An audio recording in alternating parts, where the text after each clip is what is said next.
Hi guys. So this week we're going to be doing chapter 20, which is chemical texture. We'll only be doing one part of this chapter because the second part is chemical relaxing and you guys don't actually do that till next year. So we'll just be doing the permanent waves section of this chapter, which is chapter 20. So moving on. Our lesson objectives are to explain the four chemical reactions that take place during permanent wave, explain the difference between alkaline and a true acid wave, explain the purpose of neutralization in permanent waving, and demonstrate safe and effective perm techniques. So why is it important that we study chemical texture? Obviously, it allows us the opportunity to offer clients options to change the texture of their hair. That being said, from straight to curly, curly to straight. Knowing how to perform these services accurately, safely, and professionally help you to build a loyal clientele and expand your expertise. Chemical services are among the most lucrative and repetitive services in the salon. If you think about people that have, especially with shorter hair, having a perm, they get it cut, they get it cut out, and then they have to have it redone. So, you're basically guaranteed return service with that. Without a thorough understanding of chemistry, you could damage the hair, cause hair loss to either your clients or to yourself. Once we're actually in class doing this on a practical level, I have a story to tell you that you have to remind me. So, to understand how chemical services affect the structure of the hair. So, all chemical texture services involve chemically and physically changing the structure of the hair. Obviously, the outer, the inner, and the most inner layers, so the cuticle, cortex, and medulla. Through the cuticle layer, it's the tough exterior that protects hair from damage. The chemicals must penetrate through the cuticle to target the cortex layer. So the cortex, which is the middle layer, is responsible for the incredible strength and elasticity of your hair. Breaking the side bonds of the cortex makes it possible to change the natural wave pattern. And the medulla is the innermost layer of the hair. It does not play any role in chemical texture because people with fine hair like myself, they're actually missing the medulla. So here's kind of a good visual of the layers of the hair, the cuticle, cortex, and the medulla. And in the top right is actually a cross section of a real piece of hair. So you can actually see the cuticle layer, the cortex, and what the medulla layer looks like for those that have it. So you can see actually the scales of the cuticle in that cross section and how tight the cortex layer is with the bonds. So the importance of the pH scale in texture services, obviously the pH or potential hydrogen measures the acidity and alkalinity of the solution by measuring the quantity of hydrogen ions that it contains. Chemical solutions raise the pH of the hair to an alkaline state to be able to open the cuticle layer and reach the cortex. So on the pH scale, obviously 7 is neutral. Anything below 7 is considered acidic, and anything above 7 is considered alkaline.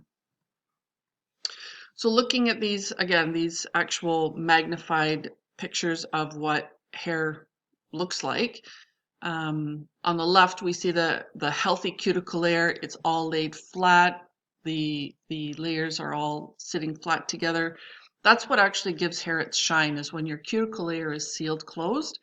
That's what makes hair really nice and shiny because it hasn't been roughed up by any type of chemical service, color, things like that that actually ruffle it. The center photo is the raised cuticle layer, so anything that you do on a chemical side, color, relaxing, permanent wave, doesn't matter. It raises the cuticle layer, and it doesn't always necessarily go back to the healthy cuticle layer. It will always stay slightly raised, but that's what it looks like when it raises up to be able to allow the chemicals in. And then on the far right is the damage layer, which actually has missing parts of the cuticle, which is where you get hair that gets like split ends, looks really dry, very heavily damaged, which means it won't hold curl, it won't hold color, because there's nothing sealing it in anymore once the cuticle layer is gone. So the building blocks of hair. So amino acids are compounds that are made up of carbon, oxygen, hydrogen, and nitrogen. And the peptide bonds, or the end bonds, are chemical bonds that join the amino acids together end to end like a long chain, which is called a polypeptide chain. And the polypeptide chains are long chains of amino acids joined together by the peptide bonds. Then the keratin proteins are long coiled polypeptide chains. So all of this is what's holding the hair together. And then the side bonds are disulfide, salt and hydrogen bonds that cross-link the polypeptide chains together. So they basically hold it together like this. The cortex is made up of millions of polypeptide chains cross-linked by all three types of the bonds, the disulfide, the salt, and the hydrogen. The sulfide bond is a strong chemical side bond formed when sulfur atoms in two adjacent protein chains are joined together. The salt bonds are weak physical side bonds that are the result of an attraction between negative and positive electrical charges. They are not easily broken by changes in pH. They reform when the pH returns to a normal level.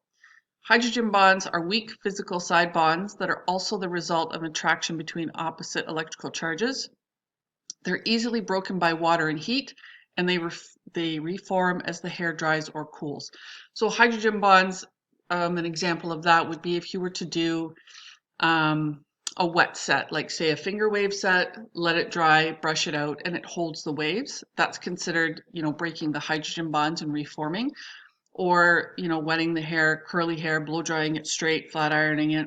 As soon as you get it wet again, it reforms. So this picture shows the cuticle, the medulla, and the cortex. And then it shows how the polypeptide chains are on the outside like this, and how the hydrogen bonds are actually holding them together. And then the polypeptide chain is the little curled image of the bonds that are all stuck together, which is considered the keratin bond.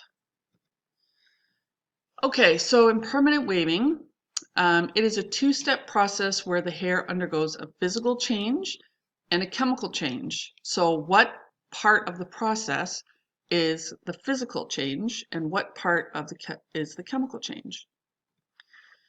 So the physical change is actually physically wrapping the hair around the perm rod.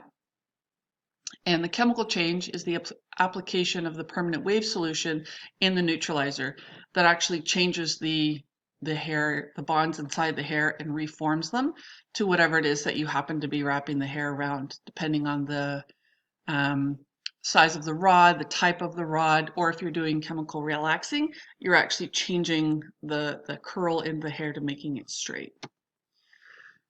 The chemistry of permanent waving. So alkaline solutions soften and swell the hair and then open the cuticle. So if you think about that healthy hair strand, how the cuticle layer is all laid flat, and then the second photo of the cuticle layer that's slightly lifted, that's what that's what perm solution does. It actually lifts those and softens that cuticle layer so that the permanent wave solution can get in and change those bonds. So the alkaline, obviously higher end of the pH scale, so it's a stronger solution. The acid solutions result in far less swelling of the hair than alkaline, so it causes less damage to the outer layer. In the cortex, weaving solutions break the disulfide bonds through reduction. Reduction reaction in permanent waving is due to the addition of hydrogen. Thioglycolic acid, most common reducing agents in permanent wave solutions, that's the main ingredient. And ammonium thioglycolate, the active ingredient or reducing agent in alkaline perms. So what they're doing is they're breaking down the bonds to be able for the hair to change. So what is reduction? Reduction is the disulfide bonds join a sulfur atom on one polypeptide chain with a second sulfur atom on a neighboring polypeptide chain. So looking at the picture here, it actually shows what's happening with the bonds, the end bond, the amino acid, and then the solution. So the solution breaks the disulfide bond by adding hydrogen atom to each of the sulfur atoms in the disulfide bond.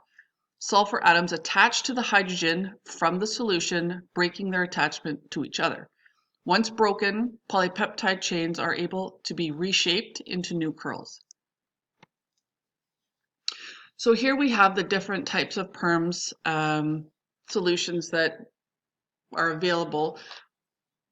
Most people these days use either an alkaline wave for resistant hair because it has a higher pH level, or the acid wave, which is on the acid side, which is 4.5 to 7. Exothermic, which is a little bit higher, but again, the most important thing is that the PERM solution that you choose has to be the one that's right for the type of hair that you're dealing with.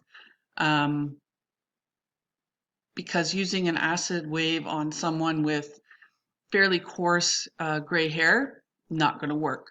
Or using an alkaline perm on someone with hair like me, like my little baby bird hair, basically you would be giving me a chemical haircut.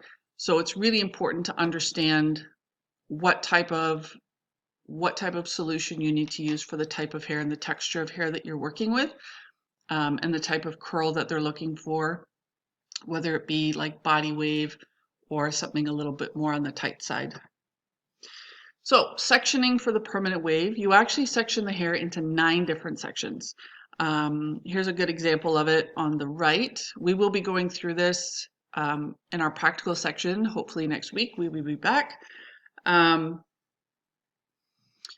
it's important that we understand that we don't section the same way as we do like in our 4 quadrants, how we do for haircut.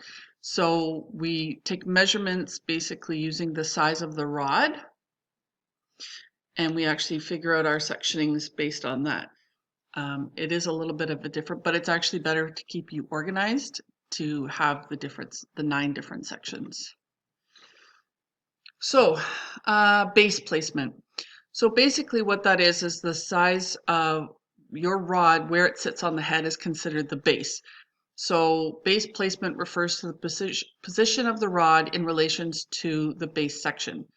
There's on base, half off, and totally off base. So on the right, you can actually see good illustration of that. With on base, you actually slightly over direct ahead of it and roll it back so that that rod sits directly on top of the base. Half off base, you're basically straight over top of your section. You roll it back and it sits just slightly off. And then totally off base placement is that you over direct actually below it, roll it up so that it sits right off the base. Base direction. So the angle at which the tool is positioned and the directional wrap pattern. So depending on how you want the curl to go would be what you would have your base direction, part of. So if you want it to roll forward, then you roll it going forward. If you want the hair to roll back from the sides, then you do it on a vertical wrap. It's really important to understand how you want the hair to lay at the end to be able to figure out the direction of the base. So here's some pictures of different rolling techniques that we don't do all of these this year because some of these are in advanced perm. But you may have seen some of these, you may have not. These are all depending on the type of hair, again, that you're dealing with and the type of look that you're looking for. So at the top is considered the crokinole wave pattern or roll pattern. That's the one we'll be doing in class, where you have your center section and then you have your 2 side sections on each side. Top right corner is called the piggyback. So what that is for extremely long hair. So you actually start mid shaft, roll it up, put your roll in, then take the end and roll it up and attach it on top. So each one of those rollers each section actually has 2 rollers in it. Then the bricklayer, obviously, names itself by the way that you actually put the rods into the hair. So there's no actual straight lines like the crokinole at the top. So you kind of break up the lines. And then at the bottom is the spiral perm, which you take tiny, tiny little sections starting at the nape and sort of spiral them in on a vertical and work your way up to the top. That's what gives you that really, really curly spiral look that was really big in the 80s. So these are the different types of perm rods.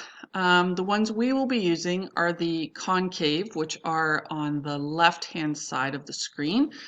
Again, these are the concave rods that we'll be using. They come in all different sizes, right?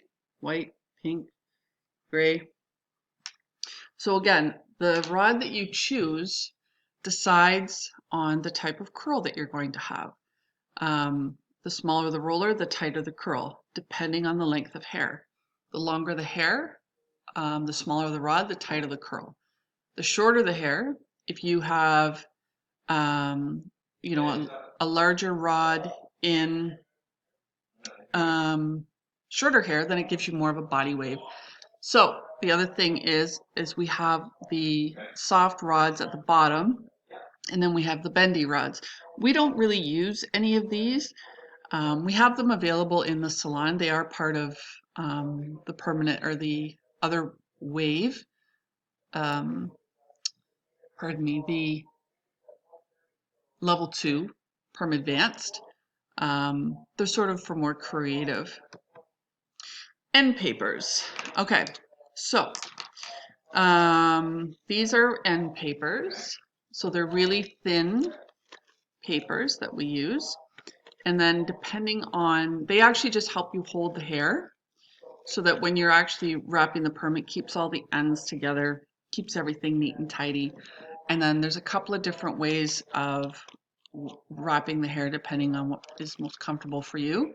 There's the double flat wrap. So basically you take one, put the hair in, set the other one on top.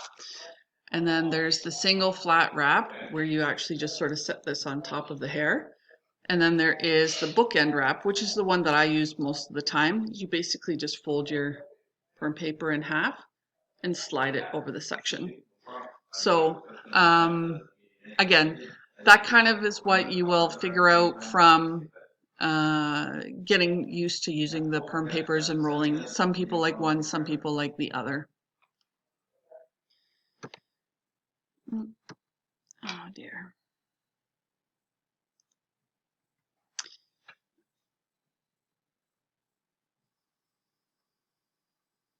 So your homework moving forward will be to complete questions number 1 to 107 in chapter 20, which is chemical texture of your theory workbook.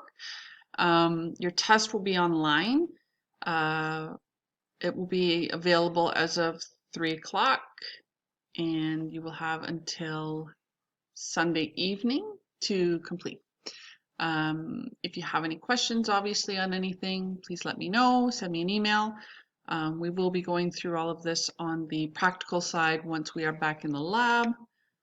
I thought this was kind of funny that you guys might get a good kick out of this mullet plus perm equals merm. I thought that was kind of funny. I always find these old pictures of people funny, and may not even be old. Who knows?